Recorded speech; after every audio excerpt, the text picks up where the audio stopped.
السلام علیکم ورحمۃ اللہ وبرکاتہ۔ اعوذ باللہ من الشیطان الرجیم، بسم اللہ الرحمن الرحیم۔ اللہم صلی وسلم علی نبینا محمد صلی اللہ تعالی علیہ وآلہ وسلم۔ عزیزان من، اللہ تعالیٰ کی توفیق سے ہمارا سبق سورۃ البقرہ کا چل رہا ہے۔ گزشتہ سبق کے اندر ہم نے آیت نمبر 21 سے لے کر 25 تک پڑھا تھا۔ آج انشاءاللہ باذن اللہ ہم آیت نمبر 26 سے لے کر 29 تک پڑھیں گے، مگر اس سے پہلے ہم گزشتہ سبق کا خلاصہ دیکھیں گے تاکہ دونوں اسباق کے مابین ربط واضح ہو جائے اور اگلے مضامین بھی اچھی طرح سمجھ آ جائیں۔ گزشتہ سبق کے اندر ہم نے پڑھا تھا کہ اللہ تعالیٰ نے 3 چیزیں بیان فرمائی تھی۔ توحید، رسالت اور معاد کا اللہ تعالیٰ نے چیلنج دیا تھا کہ اگر تمہیں شک ہے اس قرآن پاک کے بارے میں جو ہم نے اپنے بندے حضرت محمد صلی اللہ تعالی علیہ وآلہ وسلم پر نازل فرمایا ہے، تو ایسا کرو، قرآن کریم کی 114 صورتوں میں سے کسی ایک چھوٹی سی صورت کی مثل کوئی صورت لے آؤ۔ فَإِن لَمْ تَفْعَلُوا، بس اگر تم لوگ عربی اور فصیح و بلیغ ہونے کے باوجود بھی سب مل کر بھی نہ لا سکو، وَلَن تَفْعَلُوا، اور تم ہرگز نہ لا سکو گے، تو بچو تم اس آگ سے جس کا ایندھن لوگ اور پتھر ہے۔ قرآن پاک پر مشرکین نے پھر اعتراض اٹھانا شروع کر دی، کیونکہ مقابلہ کرنے سے تو وہ عاجز آ گئے، مگر دنیا کی عادت ہے کہ خاموش کوئی نہیں رہتا۔ جب ان سے کچھ نہ بن پڑا تو قرآن پاک پر اعتراض اور شوشے چھوڑنا شروع کر دیے۔ کہنے لگے کہ تم قرآن پاک کی بڑی تعریف کرتے ہو کہ یہ بڑی عظیم کتاب ہے اور یہ اللہ تعالیٰ کا کلام ہے، تو پھر اس میں مکھی، مچھر، مکڑی، کتے اور خنزیر کا ذکر کیوں آتا ہے؟ کیونکہ قرآن پاک میں مختلف مقامات پر موقع محل کی مناسبت سے اللہ رب العالمین نے ان چیزوں کا تذکرہ فرمایا ہے۔ مثال کے طور پر اللہ تعالیٰ نے حرام چیزوں کا تذکرہ کرتے ہوئے فرمایا، حرمت علیکم المیتۃ والدم ولحم الخنزیر، حرام کر دیا ہے تم پر مردار، خون اور خنزیر کا گوشت۔ اور غیر اللہ کی بے بسی کو ذکر کرتے ہوئے سورۃ الحج میں اللہ رب العالمین نے ارشاد فرمایا، یا ایھا الناس، اے لوگو، ضرب مثل، ایک مثال بیان کی جاتی ہے، فاستمعوا لہ، اس کو غور سے سنو، ان الذین تدعون من دون اللہ، بے شک جس کو تم اللہ تعالیٰ کے سوا حاجت روا، مشکل کشا، فریاد رس، یہ سب کچھ سمجھ کر پکارتے ہو، لن یخلقوا ذبابا ولو اجتمعوا لہ، وہ تو ہرگز نہیں بنا سکتے ایک مکھی، یعنی وہ اتنے بے بس اور اتنے عاجز ہیں کہ وہ سب مل کر بھی ایک مکھی تک تو بنا نہیں سکتے، اگرچہ وہ سارے جمع ہو جائیں۔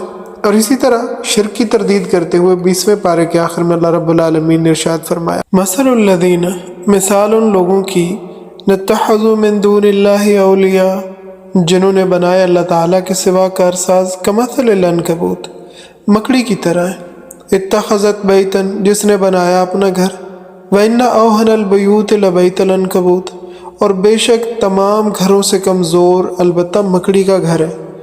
یہ مکڑی کا جالا نہ اس کو گرمی سے بچا سکتا ہے، نہ سردی سے بچا سکتا ہے، اور معمولی سا تنکا لگنے سے سارے کا سارا برباد ہو جاتا ہے۔ غرض یہ کہ تمام گھروں میں سے کمزور ترین گھر مکڑی کا جالا ہے۔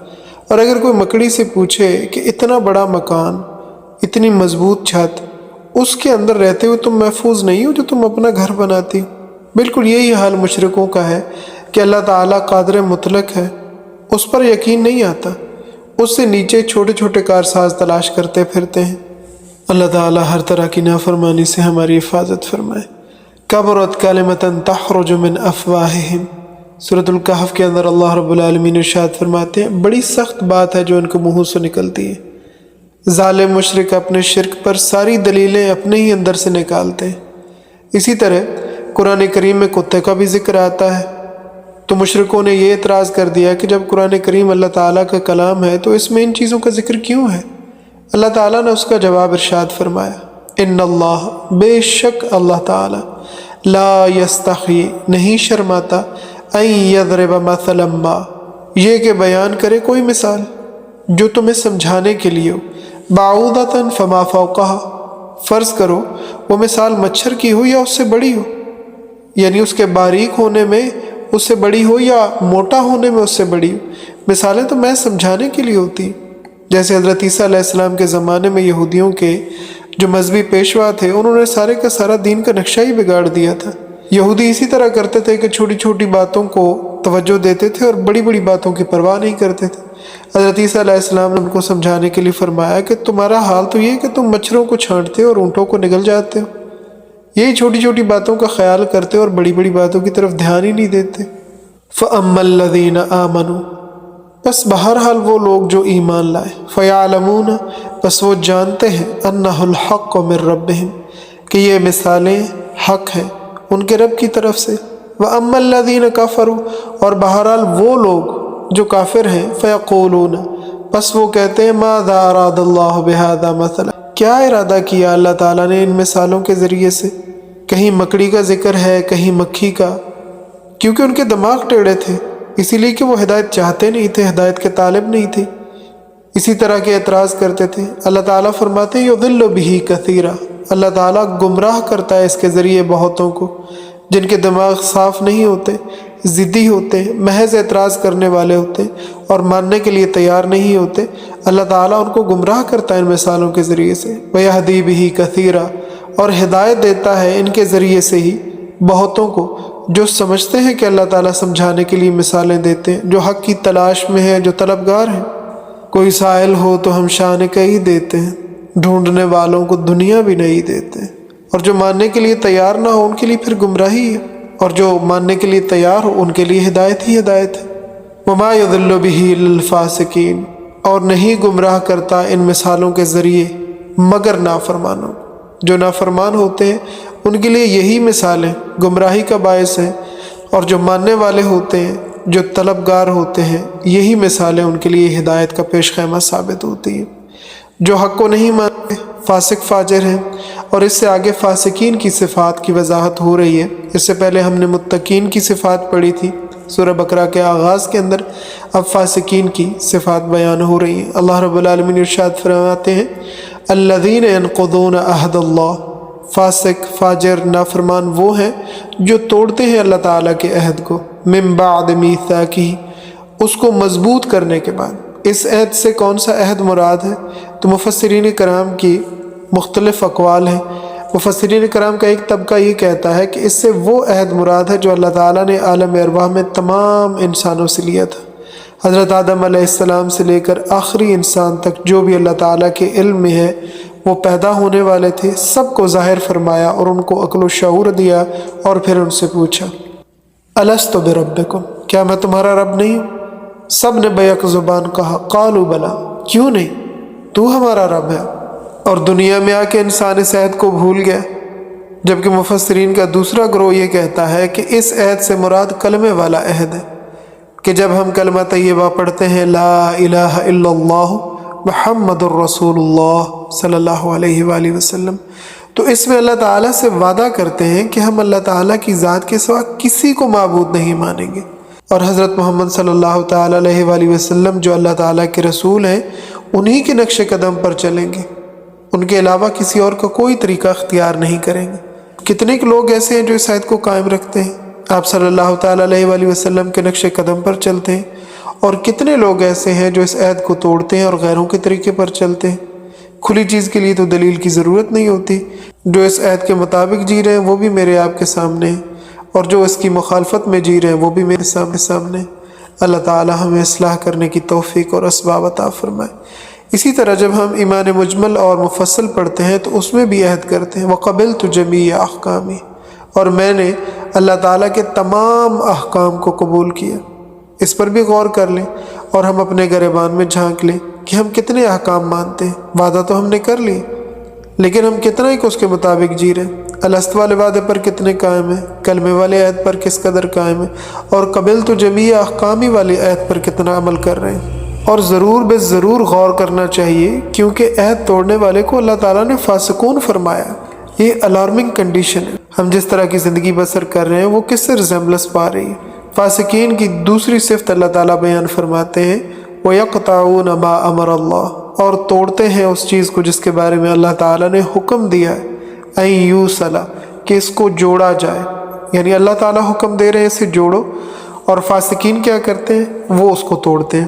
اللہ تعالیٰ فرماتے ہیں اپنا تعلق میرے ساتھ جوڑو، میرے پیغمبروں کے ساتھ جوڑو، میری کتابوں کے ساتھ جوڑو، اپنے رشتہ داروں کے ساتھ جوڑو، صلہ رحمی کرو۔ مگر یہ کیا کرتے ہیں؟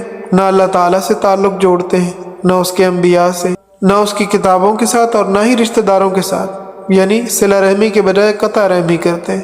اور فاسقین کی تیسری صفت وَيُفْسِدُونَ فِي الْأَرْضِ، اور فساد مچاتے ہیں زمین میں، خلاف شریعت کام کریں گے، جھوٹ بکیں گے، چوری چکاری کریں گے، قتل، زنا، جوا کھیلیں گے۔ یہ تمام چیزیں فساد فی الارض ہی تو ہیں۔ ناپ تول میں کمی کریں گے، ملاوٹ کریں گے، اور تو اور یہ عام ضروریات زندگی کی جو چیزیں، نمک، مرچ، ہلدی، دودھ، گھی تک کوئی چیز خالص نہیں ملتی۔ یہ دنیا میں فساد ہی فساد تو ہے، اس کا اور نتیجہ کیا ہوگا؟ پھر اللہ تعالیٰ کیا فرماتے ہیں ان کے لیے انجام کیا ہے ان کا؟ اولئک هم الخاسرون، اور یہی لوگ ہیں نقصان اٹھانے والے۔ ظاہری طور پر تو ہمیں نظر آ رہا ہوتا ہے نا، 1 کلو دودھ کے اندر 1 کلو پانی ڈال کے 2 کلو بنا کے بیچا جا رہا ہے تو اس کا فائدہ ہوتا نظر آ رہا ہے، جبکہ در حقیقت ان کو نقصان ہوگا، دنیا میں بھی نقصان ہوگا، آخرت میں بھی نقصان ہوگا۔ اولئک هم الخاسرون، یہی لوگ ہیں نقصان اٹھانے والے۔ یہاں تک توحید، رسالت اور قرآن کریم پر اعتراض کا جواب دیا گیا۔ آگے معاد کا بیان ہے۔ اللہ رب العالمین نے ارشاد فرمایا کیف تکفرون باللہ، کیسے تم انکار کرتے ہو اللہ تعالیٰ کا، یعنی اس کی قدرت اور اس کے احکامات کا کس طرح انکار کر لیتے ہو؟ وَكُنْتُمْ أَمْوَاتًا، حالانکہ تم بے جان تھے۔ رحم مادر میں تخلیق انسان کی کیفیت یہ تھی کہ 40 دن تک تو نطفہ رہا، پھر خون کا لوتھڑا بن گیا، پھر گوشت کا ٹکڑا بن گیا، پھر اس کے اندر اللہ تعالیٰ نے اپنی قدرت سے ہڈیاں پیدا کی، پھر اس کے اوپر گوشت چڑھایا، انسانی شکل بن گیا، پھر 4 ماہ بعد اللہ تعالیٰ نے اس کے اندر روح ڈالی۔ اب جب اس میں جان آ گئی تو اس نے ماں کے پیٹ میں نقل و حرکت شروع کی اللہ تعالیٰ کے فضل سے۔ جان پڑنے کے بعد بھی وہ ماں کے بطن کے اندر 5 ماہ تک رہا، وہیں پلتا رہا، سانس بھی لیتا رہا، خوراک بھی لیتا رہا۔ خدا کی قدرت دیکھیں کہ دنیا کے اندر جب وہ آتا ہے اور اسے اگر آکسیجن نہ ملے تو اس کی موت واقع ہو جاتی، لیکن وہاں نہ کوئی کھڑکی ہے، نہ کوئی دروازہ، نہ کوئی روشنی کا سبب، وہاں نہ کوئی سردی سے بچنے کا انتظام ہے، نہ کوئی گرمی سے بچنے کا انتظام ہے، مگر اللہ تعالیٰ نے اسے زندہ رکھا، اس کی حفاظت فرمائی، اس کی افزائش کی۔ وہی اللہ قادر مطلق ہے، وہ سب کچھ کر سکتا ہے۔ فَأَحْيَاكُمْ، پس اللہ تعالیٰ نے تمہیں زندہ کیا کہ ماں کے پیٹ میں جان ڈالی۔ ثُمَّ يُمِيتُكُمْ، پھر تمہیں مارے گا۔ ثُمَّ يُحْيِيكُمْ، پھر وہ تمہیں زندہ کرے گا۔ امام راضی رحمہ اللہ تعالیٰ علیہ فرماتے ہیں کہ اس زندگی سے مراد قبر کی زندگی ہے۔ انسان جب فوت ہوتا ہے تو اس کی روح نکل جاتی، پھر جب قبر میں دفن کر دیا جاتا ہے تو عاد روحہ فی جسدہ، اس کی روح اس کے جسم میں ڈال دی جاتی ہے۔ فرشتے آ جاتے ہیں اور اس سے پوچھتے ہیں من ربک، تیرا رب کون ہے؟ من نبیک، تیرا نبی کون ہے؟ ما دینک، تو کس دین پر تھا؟ وہ سوالوں کو سمجھتا بھی ہے اور جواب بھی دیتا ہے۔ اس کے بعد اگر نیک ہے تو اس کو قبر میں جو راحت آرام ملتا اس کو وہ سمجھے گا بھی اور محسوس بھی کرے گا، اگر بد ہوگا تو جو سزا ملے گی اس کو وہ سمجھے گا بھی اور محسوس بھی کرے گا۔ ثم الیہ ترجعون، پھر تم اس کی طرف لوٹائے جاؤ گے۔ قیامت قائم کی جائے گی، تمام کے تمام رب تعالیٰ کے سامنے پیش ہوں گے، اور رتی رتی کا، ماشے ماشے کا حساب ہوگا، دودھ کا دودھ، پانی کا پانی ہوگا۔ اللہ تعالیٰ ہم سب کی حفاظت فرمائے۔ اس سے پہلے اللہ تعالیٰ نے اپنی چند نعمتوں کا ذکر کیا تھا جو گزشتہ سبق کے اندر ہم نے پڑھی۔ اللہ تعالیٰ کی ذات وہ ہے کہ جس نے تمہیں پیدا کیا، تمہارے پہلوں کو پیدا کیا، اس نے تمہارے لیے زمین کو بچھونا اور آسمان کو چھت بنایا، پھر آسمانوں سے بارشیں برسا کر زمینوں سے تمہارے لیے غلہ اور پھل اگائے۔ اللہ رب العالمین ارشاد فرماتے ہیں هو الذی خلق لکم، اللہ تعالیٰ وہی ہے جس نے پیدا کیا تمہارے فائدے کے لیے ما فی الارض جمیعا، جو کچھ زمین میں ہے سارا، زمین میں جو بھی کچھ ہے انسان کے فائدے کے لیے۔ بعض ملحدین اعتراض کرتے ہیں کہ اچھا اگر ایسی بات ہے تو بتاؤ پھر سانپ کے پیدا کرنے میں انسان کو کیا فائدہ ہے؟ اس کے جواب میں صاحب التفسیر بیان فرماتے ہیں کہ سانپ کے بہت سارے اگرچہ فائدے ہیں، مگر یہاں ایک نقل کیا انہوں نے، فرماتے ہیں کہ دیکھو عذاب قبر کے بارے میں آتا ہے کہ بروں کے پیچھے 99 اژدہے لگے ہوں گے اور وہ اس قدر زہریلے ہوں گے کہ اگر ایک دفعہ سانس لے تو دنیا میں کوئی چیز ہری نہ ہے، اور ان کا ڈسنا کتنا زہریلا ہوگا۔ اب اگر دنیا میں سانپ نہ ہوتا تو یہ بات کس طرح سمجھ آتی اور انسان عبرت کس طرح حاصل کرتا؟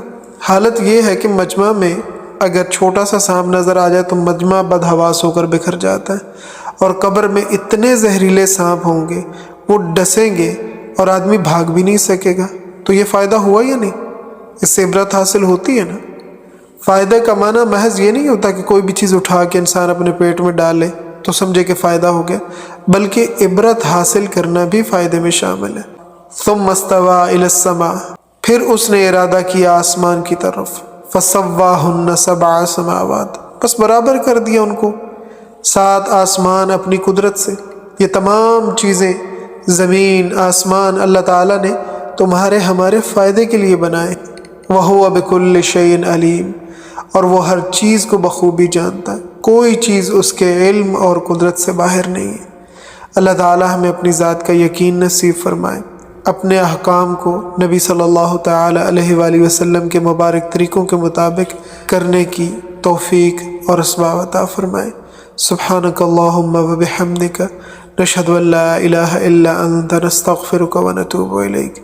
السلام علیکم ورحمۃ اللہ وبرکاتہ۔